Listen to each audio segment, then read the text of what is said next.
یہ بھائی نے بڑی لمبی تشریح کر کے اپنی زبردست قسم کی وسعت علمی کا اظہار کرنا چاہا، لیکن تھوڑی سی ٹھوکر کھا گئے۔ کاشف کا معنی ہمدرد نہیں ہوتا، یہ کشف یکشف کشفن فہو کاشفن سے نکلا ہے۔ کشف معنی ہوتا ہے کھولنا، ٹھیک ہے نا؟ تو کاشف محمد جہان، اس کا مطلب ہے کاشف محمد اگر کہیں محمد کا کھولنے والا، اگر اس کو جہان کو مفعول بنا لیں تو جہان کا کھولنے والا اس طرح بن جائے گا۔ لیکن بہرحال یہ نام مطلب غلط بھی نہیں کہیں گے اس کو، لیکن جو آپ نے بہت بڑی ایک تشریح کر ڈالی اور اس کو بالکل اس کا عکس ثابت کرنے کی کوشش کی، اس میں ہمدردی والا معنی نہیں ہے۔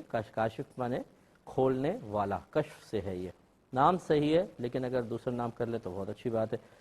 ایک انہوں نے کہا کہ اگر کسی نے سجدہ سہو کرنا تھا، ایک طرف سلام پھیر کے سجدہ کیا اور جب تشہد پڑھنے لگے تو اس کے دوران یاد آیا کہ میں نے تو ایک سجدہ کیا ہے، دو سجدے نہیں کیے، تو کیا حکم شرع ہوگا؟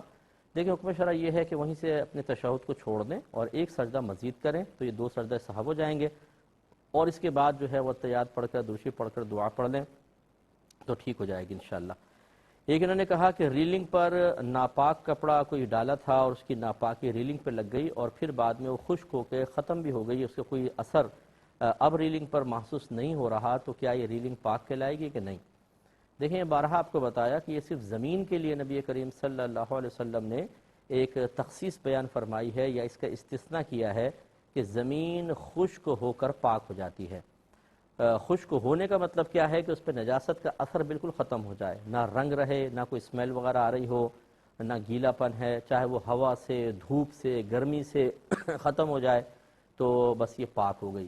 اس کے علاوہ کوئی بھی چیز خشک ہو کر پاک نہیں ہوتی، چاہے اس پہ نجاست کا اثر بظاہر ختم نظر آئے۔ تو اس لیے اگر ریلنگ ہے اور چکنی ہے تو کوئی ٹیشو پیپر یا گیلا کپڑا لے کر اس کو ایک دفعہ اس پہ پھیریں، پھر اس کو دوسرا کپڑا گیلا لے کے پھیر دیں، پھر ایک اور دفعہ صاف گیلا کپڑا پھیر دیں، بس 3 دفعہ پھیریں وہ پاک ہو جائے گی۔ لیکن جیسے عرض کیا زمین کے علاوہ کوئی بھی چیز خشک ہو کر پاک نہیں ہوتی ہے۔ ہاں جو زمین سے متصل چیزیں ہیں تو وہ زمین کی ہی کے حکم میں ہوتی ہیں، جیسے ایک پتھر ہے وہ زمین میں گڑا ہوا ہے، اب اس پتھر پہ نجاست تھی وہ خشک ہو کے پاک کہلائے گی۔ اسی طریقے سے گھاس وغیرہ خشک ہو کر پاک ہو جاتی ہے۔